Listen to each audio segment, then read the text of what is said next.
The ships appeared without warning on a Tuesday morning. They were massive, each one large enough to blot out the sun over entire cities. The metal hulls gleamed with colors that human eyes had never seen before, and they moved through space without any visible engines or exhaust. Humanity watched in equal parts terror and wonder as the alien fleet settled into orbit around Earth. Within hours, the visitors sent their message. It came in perfect English, Spanish, Mandarin, and 300 other languages simultaneously. They called themselves the Galactic Concordance, representatives of 4,000 civilized species spread across the galaxy. They came in peace. They came to welcome humanity to the greater universe. The world held its breath. Ambassador Velthari stepped off the shuttle in front of the United Nations building in New York City. He was tall, nearly 8 feet, with skin that shimmered like oil on water. His 4 eyes blinked in sequence as he surveyed the gathered crowd. Behind him came a dozen other aliens, each more strange than the last. One looked like a floating crystal. Another resembled a tree made of metal. A third had too many arms and too many faces. The humans had prepared for this moment for decades. Every science fiction movie, every first contact protocol, every dream of meeting alien life had led to this. Dr. Sarah Chun stood at the front of the human delegation, her heart pounding. She had been chosen to represent Earth because of her work in anthropology and linguistics. Now, face to face with creatures from another world, she wondered if anything in her training had prepared her for this. Velthari spoke, and his words were translated by a small device that floated near his head. Greetings, people of Earth. We have observed your world for some time now. We are pleased to finally make formal contact. The ceremony was long and formal. There were speeches and exchanges of gifts. Humans gave the aliens art and music, scientific papers, and literature. The aliens gave humanity data crystals filled with star maps and medical knowledge. Everyone smiled. Everyone was polite. But Sarah noticed something in the way Velthari looked at everything. It was the same look she had seen in museums when tourists viewed primitive tools from early human history. Curious but distant. Interested, but ultimately dismissive. The truth came out during the private meetings that followed. The Concordance had a rating system for civilizations. It measured technology, energy production, space travel capability, and computational power. Earth had been measured. Earth had been found wanting. You are a Class 2 civilization, Velthari explained to the assembled world leaders. His tone was kind, the way a teacher might speak to a slow student. You still burn fossil fuels. You still use primitive chemical rockets to escape your gravity well. Your fastest ships would take thousands of years to reach even your nearest star. He brought up a holographic display that showed Earth's rating compared to other worlds. Humanity scored 2.3 out of 10. The lowest rated member of the Concordance was a 6.7. What does this mean for us? Asked the Secretary General. Velthari's expression was what his species used to show sympathy. It means you are not ready to join the galactic community. We will grant you protected primitive world status. You will be left alone to develop naturally. Perhaps in 500 years or 1,000, you will reach the minimum threshold for membership. The room erupted. Delegates shouted in a dozen languages. Protected? Primitive? The aliens were treating humanity like children, like a nature preserve to be observed from a distance. Sarah watched Velthari's confusion at the human anger. He genuinely did not understand why they were upset. To him, this was a generous offer, a kindness. The diplomatic meetings continued for weeks. The Concordance established an embassy on the moon and allowed small groups of humans to visit their ships. They shared some basic technology, things they considered safe for a primitive species. Better solar panels, more efficient batteries, water purification systems, but they would not share the important things. No faster-than-light travel. No artificial gravity. No quantum computers. Those were for advanced civilizations only. Sarah spent her days in the cultural exchange program, trying to build bridges despite the condescension. She showed the aliens human art, human music, human stories.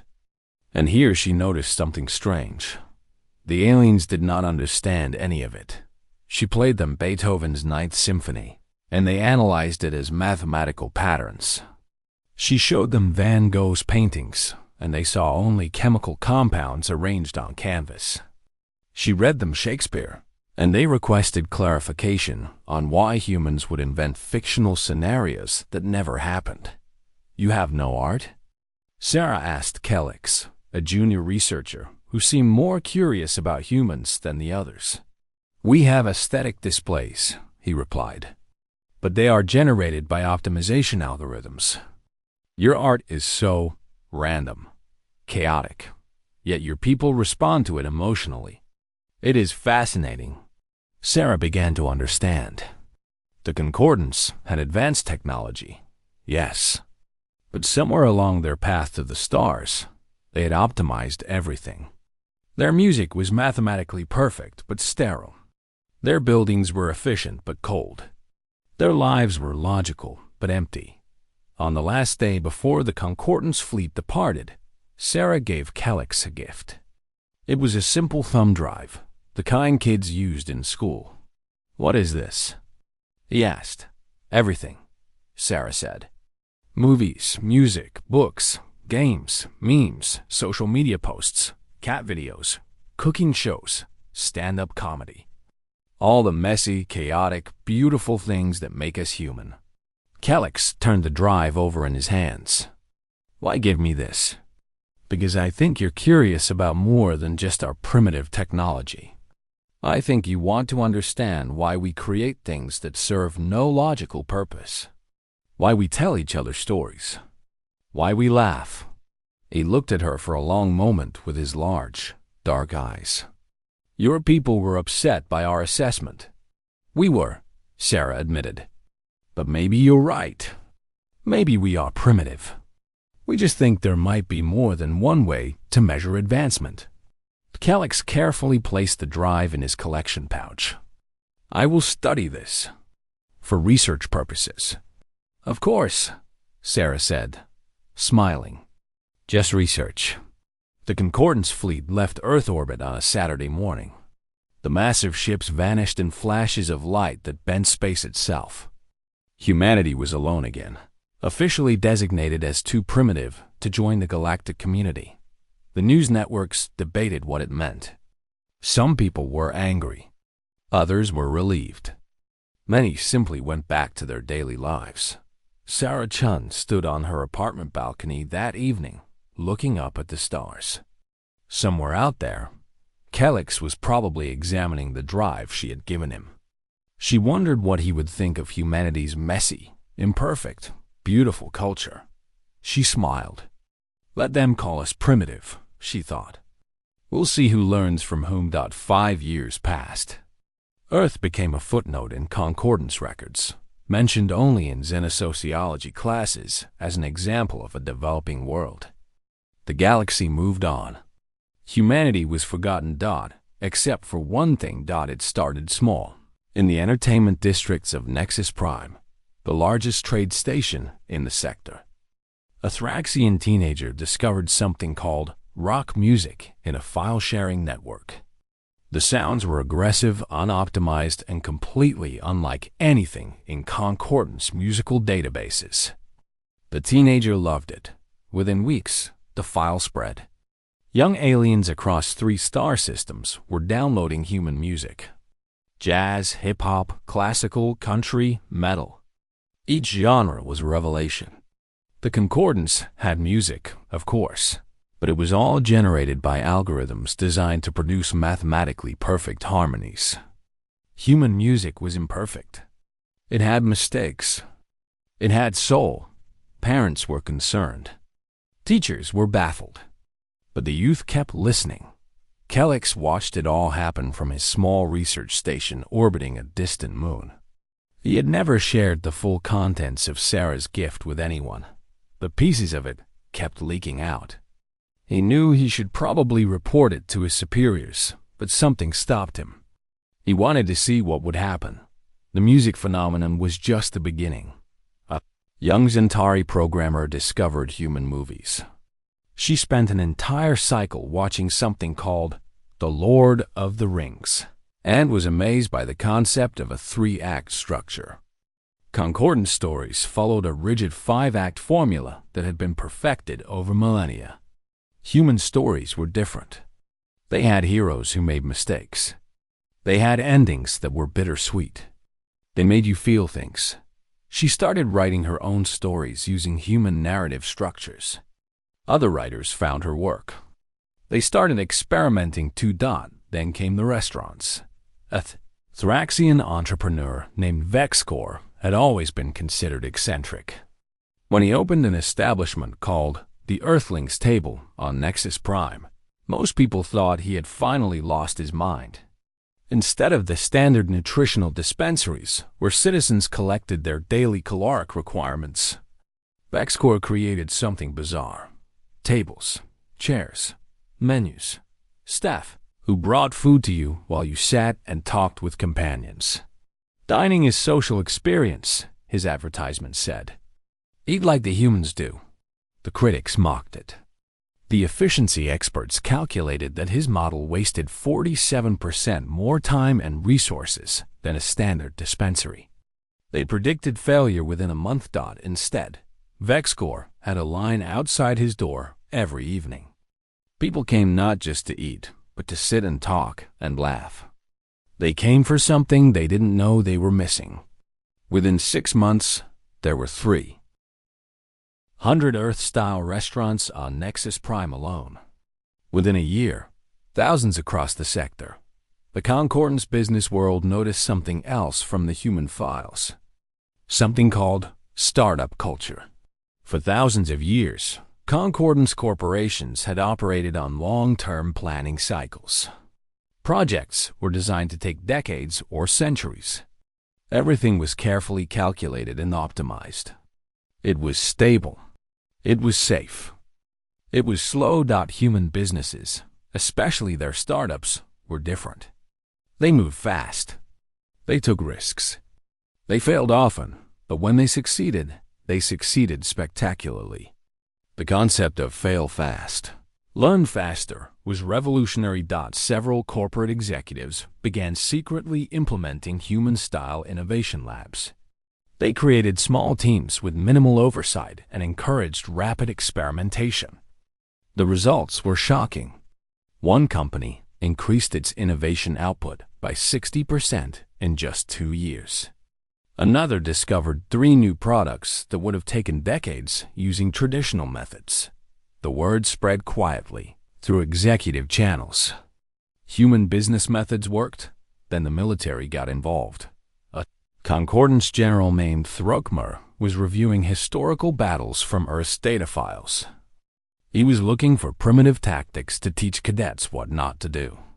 Instead, he found something unexpected. Human military units operated with a level of individual initiative that was unheard of in Concordance forces. Squad leaders made decisions on the battlefield without waiting for approval from command. Soldiers adapted to changing situations in real time. It was messy and chaotic, but it was effective. Throckmur ran simulations using human tactics against traditional Concordance battle strategies. The humans won 73% of the time. He began training his units using human methods. Other generals noticed his units' improved performance. Within 3 years, half the Concordance military was using adapted human tactics and organizational structures. Ambassador Velthari first noticed the changes during a routine council meeting. The chamber had been redesigned. Instead of the traditional hierarchy pyramid, where the highest-ranking members sat at the top, looking down on subordinates, there was now a round table. Everyone sat at the same level. "What is this?" he demanded. "The new equality conference model," a counselor explained. It encourages open dialogue and reduces hierarchical intimidation. Studies show it increases productivity by 34%. Where did this idea come from? The counselor looked uncomfortable. It's adapted from human governance structures, Ambassador. Velthari began investigating. What he found disturbed him. Human concepts had infiltrated every level of concordant society. Coffee shops, where people gathered just to drink stimulants and socialize. The concept of weekends, 2 days of rest every 7 days of work. Birthday parties. Team sports. Social media platforms modeled after human designs. Democratic town halls. Casual dress codes in offices. The list went on and on. He called an emergency meeting with the Futuristic Concordance Intelligence Division. How did this happen? He asked. We classified Earth as primitive. We left them alone. How are their cultural practices spreading across our civilization? The intelligence director pulled up data streams. It appears that 5 years ago, a junior researcher named Calix acquired a comprehensive database of human cultural material. Parts of that database have been circulating through unofficial channels ever since. We didn't notice because we weren't monitoring for cultural contamination. We were only watching for technological leaks. Find him, Velthari ordered, and find out exactly what humans have done to us. But as he said it, he looked around his own office and noticed the changes even here. A coffee maker in the corner. A calendar on the wall marking something called Casual Friday. A small plant in a pot, purely decorative, serving no logical function. When had he gotten these things? Why had they seemed so natural? On Earth, Dr. Sarah Chun was reviewing the latest reports from the observation satellites. The concordance had left in the outer solar system. The aliens still monitored humanity from a distance, checking on the primitive world's development. But Sarah had learned how to monitor them too. She had contacts now, sympathetic aliens who sent her information. She knew about the restaurants, the music, the business innovations, the military tactics. She smiled as she read through it all. The concordance had called humanity primitive and left them alone. But ideas don't need faster-than-light drives to spread. They just need to be good enough that people can't resist them. Her phone rang. It was an encrypted line, one that shouldn't exist. When she answered, she heard Calix's voice. Dr. Chen, I thought you should know. Ambassador Velthari is coming to Earth. He wants answers. Answers to what? To why we can't stop copying everything you do. Ambassador Velthari's ship descended through Earth's atmosphere with less ceremony than his first visit. No crowds this time. No speeches. Just a small diplomatic shuttle landing at the United Nations facility in Geneva. He had demanded a private meeting with Dr. Sarah Chun, and she had agreed. They met in a simple conference room. Sarah had coffee waiting. Velthari looked at the steaming cup suspiciously. You have infiltrated our civilization, he said without preamble. Some kind of cultural weapon. A virus in our society. Sarah took a sip of her coffee and gestured for him to sit. We haven't left our solar system since you visited us, Ambassador. How could we infiltrate anything? The data Calix took. The cultural material. It has spread throughout the concordance. Our youth listen to your music. Our businesses copy your organizational models. Our military uses your tactics. Even our government has restructured based on your democratic concepts. He leaned forward, his 4 eyes intense. What did you do to us? We gave you stories, Sarah said simply. And apparently, you couldn't resist them. She pulled up a holographic display showing data streams from across concordant space. Restaurants, coffee shops, movie theaters showing human films with alien subtitles, social media platforms based on human designs, universities offering classes in human cultural studies. Do you know what the most popular degree program is at Nexus Prime University right now? Sarah asked. Human anthropology. Students want to understand why your cultural exports are so compelling when your technology is so primitive. We are not copying your technology, Valthari protested. We are merely borrowing certain organizational concepts. You're copying everything except the technology, Sarah corrected. Because you already have good technology. What you don't have, what you've optimized away over thousands of years, is the ability to simply enjoy being alive. She brought up more data. Studies commissioned by Concordance researchers, showing dramatic increases in citizen happiness in areas with human-style restaurants and entertainment. Productivity increases in companies using human management techniques. Lower stress levels in military units trained with human squad-based tactics. Your civilization reached the stars, Sarah continued. But somewhere along the way, you forgot how to live. You optimized everything, made it all efficient and logical. You removed the chaos, the randomness, the imperfection, and you didn't realize what you were losing until you saw how we do things. Valthari was quiet for a long moment. So this was intentional, a calculated strategy to make us dependent on your culture. No, Sarah said firmly. I gave Calix that drive because I thought he was curious. Because I saw someone who wanted to understand more than just our technology rating. I didn't expect any of this, but I'm not sorry it happened. She stood and walked to the window, looking out over the city. You call this primitive. You said we weren't ready to join the galactic community. Maybe you were right about our technology, but we have something you lost. We remember that life is more than just survival and efficiency.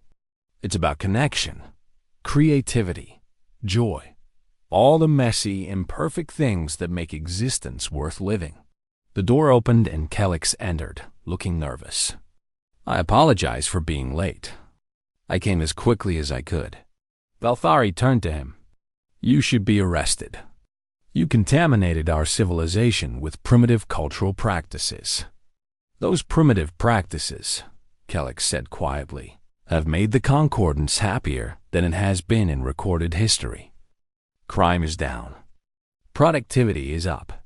Citizens report feeling more connected to their communities.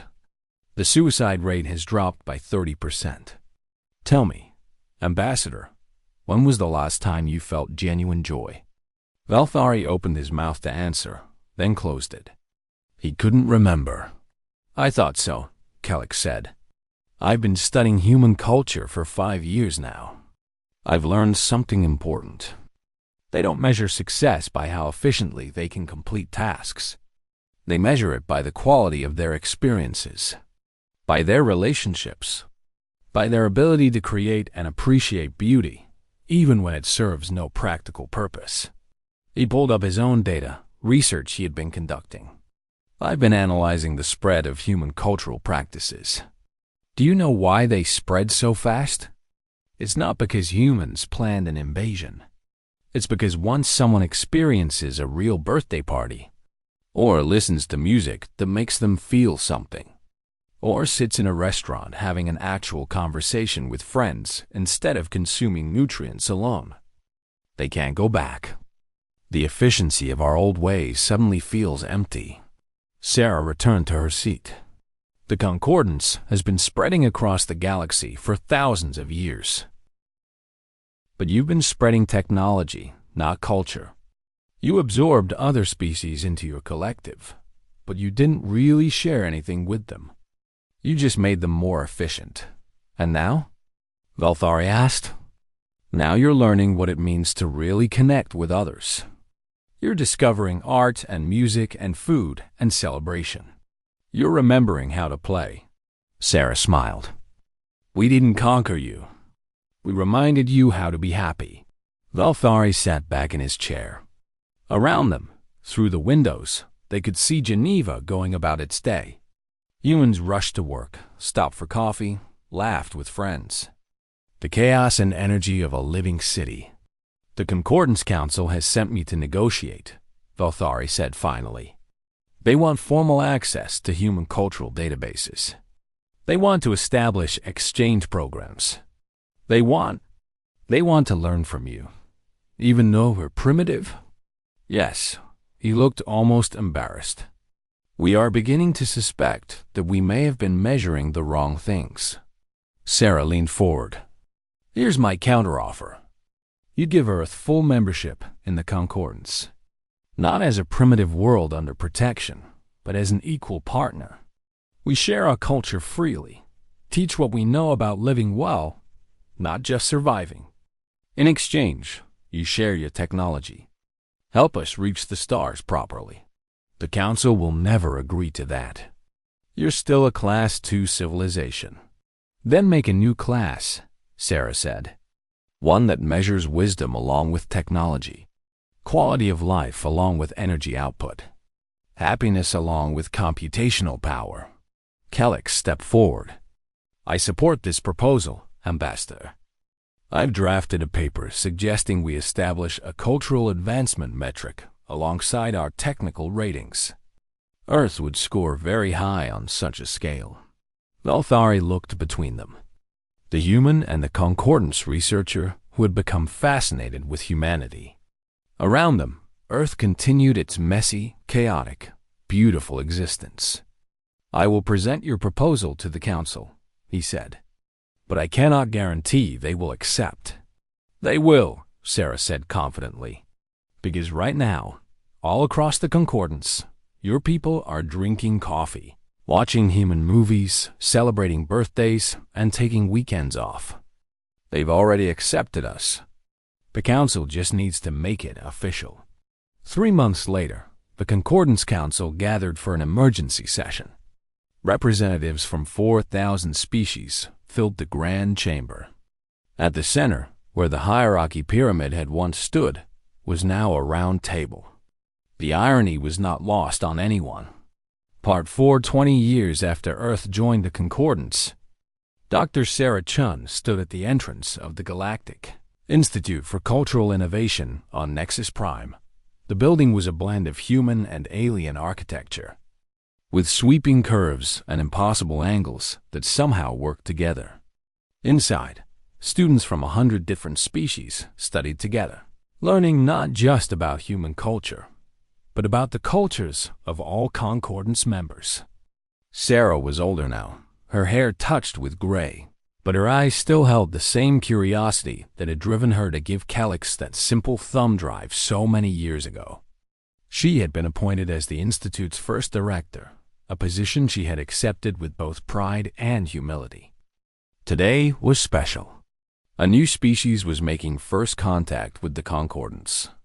The Velen people, from a distant arm of the galaxy, had achieved faster-than-light travel and sent out their first diplomatic mission. Sarah had been asked to be part of the welcoming committee, along with Velthari and Kellic. The Velen ship landed with considerably more grace than human ships had managed back in Sarah's youth. Earth had come a long way in 20 years. With Concordance help, humanity now had proper FDL drives, fusion power that actually worked efficiently, and colonies on 12 worlds. But more importantly, Earth had maintained its culture. If anything, the pressure of joining an advanced civilization had made humans more determined to keep what made them unique. The Velen ambassador emerged from the ship. She was tall and elegant, with crystalline skin that refracted light into rainbows. Her name was Shira, and she approached the welcoming committee with visible nervousness. Welcome, Velthari said, his voice warm. I am Ambassador Velthari of the Galactic Concordance. We are pleased to meet you. Sarah watched carefully. This was so different from how Earth's first contact had gone. There was no condescension in Velthari's voice, no evaluation of technological primitiveness. Just genuine welcome. The formal ceremonies were still long, but they felt different now. The Velens were given gifts representing the diversity of the Concordance. Music from a dozen species. Art in forms that range from traditional paintings to quantum sculptures. food representing hundreds of culinary traditions. When it came time for the evaluation, Shira tensed. Sarah recognized that tension. She had felt it herself, waiting to be judged. Kellex, now a senior researcher and cultural liaison, presented the findings. The Velen people have achieved a technology rating of 5.2 on our scale. More importantly, they show strong cultural development with rich artistic traditions and complex social structures. We believe they would be an excellent addition to the concordance. No mention of being primitive. No suggestion that they needed to develop further before joining. Just an invitation to be part of the galactic community. After the formal proceedings, Sarah invited Shira to the Institute's observation deck. They stood together, looking out at the vast station with its millions of inhabitants from thousands of worlds. I was terrified, Shira admitted. When we first detected other civilizations, we assumed we would be considered backward. Our technology is nothing compared to what we've seen of the concordance. Sarah smiled. 20 years ago, that's exactly what happened to us. We were rated as primitive and told to come back in a few hundred years. But you're here now. What changed? Everything, Sarah said. We reminded the galaxy that there's more than one way to be advanced. That technology is just one measure of a civilization's worth. She gestured to the view below. A Thraxian family was eating at a restaurant with human-style tables and chairs, celebrating a child's naming day with a birthday cake format. Across the plaza, young aliens of various species played a game that looked like a hybrid of basketball and something with tentacles. Music drifted up from street performers, a blend of styles from a dozen worlds. When Earth joined, we brought something the concordance had forgotten. The idea that life should be enjoyed, not just endured. That efficiency isn't everything. That art and music and celebration have value even if they don't advance technology. I noticed that, Shira said. The concordance seems very alive, more than we expected from such an old civilization. That's humanity's gift, Sarah explained. But it's not just about us. Once the galaxy remembered that culture matters as much as technology, all the member species started sharing their own traditions. The Thraxians have this incredible festival of lights. The Zentari have poetry that can make you weep. The Crystalline Collective creates art by manipulating their own molecular structure. She pulled up a holographic display showing the Institute's curriculum. We don't teach species to be like humans. We teach them to value what makes them unique, to celebrate their differences instead of optimizing them away. Shira looked thoughtful. What about your own people? Has joining the concordance changed humanity? Of course, Sarah said. We have better technology now. Faster ships. Cleaner energy. Medical advances that would have seemed like magic 20 years ago. But we're still human. We still have messy democracies and chaotic cities. We still make art that serves no practical purpose. We still throw parties for no reason other than it's fun. She led Shira through the Institute, showing her the various programs. There were classes on music theory that incorporated styles from 100 worlds. Art studios where students experimented with mediums that range from traditional paint to quantum foam. A culinary school where chefs learned to blend ingredients from across the galaxy. In one classroom, a human professor was teaching alien students about the concept of play. But what is the purpose? A young Zentari asked, confused. You expend energy and resources to achieve no measurable goal? The professor, a young man named David, smiled. The purpose is joy. The purpose is learning to think creatively. Children who play develop better problem-solving skills. Adults who play are happier and more innovative. Play is how we explore possibilities without consequences. It demonstrated by pulling out a simple toy, colored blocks that could be stacked in various ways. Try it, he encouraged. Build something, anything, There's no right or wrong answer. The students, alien children from various species, hesitantly began to play with the blocks. Within minutes, they were laughing, competing to see who could build the tallest tower, working together to create elaborate structures. Sarah watched Shira's expression as understanding dawned. "This is what we've been missing," the Velen ambassador whispered. "We focused so hard on achieving technological advancement that we forgot to just live." "You're not alone," Sarah assured her. "Every species in the Concordance went through something similar. That's why this institute exists. Not to make everyone human, but to help every species rediscover their own capacity for joy and creativity." They moved to the music hall, where a concert was about to begin. The performers were a mixed ensemble: humans, Thraxians, Zentauri, and others. The music they played was a fusion style that had become popular across the Concordance, blending instruments and scales from multiple worlds. As the music washed over them, Sarah saw Shira's crystalline skin begin to resonate with the sound, creating harmonic overtones. It was beautiful. "Your people have music?" Sarah asked. "We did, once," Shira said quietly. "But it was deemed inefficient. The time spent learning instruments could be better used for scientific study, so we stopped teaching it." "You can start again," Sarah said. "That's one of the great things about joining the Concordance now.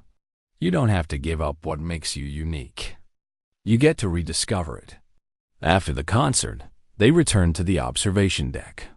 The station's artificial sun was setting, casting the plaza in warm orange light. Below, the evening rush was beginning. Millions of beings going home after work, stopping at restaurants and shops, meeting friends, living their lives.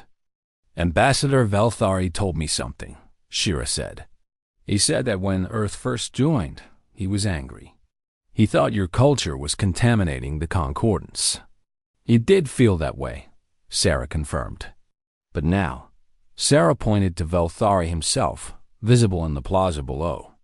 He was sitting at a cafe table with Calix and several other researchers, drinking coffee and laughing at something.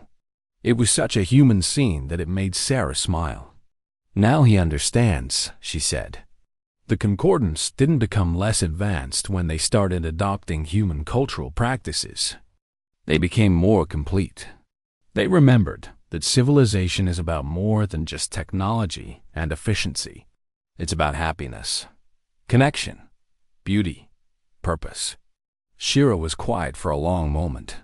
"I want my people to learn this too. Not just the technology you can share, but this philosophy, this way of thinking about life. That's exactly what the Institute is for," Sarah said. "And it's not just humans teaching.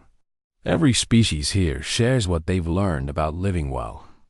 You'll find that the Velen people have wisdom of their own to contribute." As they stood watching the station's artificial night descend, Sarah thought about how far everything had come. 20 years ago, humanity had been dismissed as primitive. Now, they were partners in a galactic civilization that had learned to value culture as much as technology. The future was bright, not just because of scientific advancement, but because billions of beings from thousands of worlds had learned to celebrate what made them unique. They had learned to play, to create, to connect, to live. And it had all. Started with a simple thumb drive full of human culture, given as a gift to someone who was curious enough to look beyond the surface. "Welcome to the Concordance," Sarah said to Shira. "Welcome home."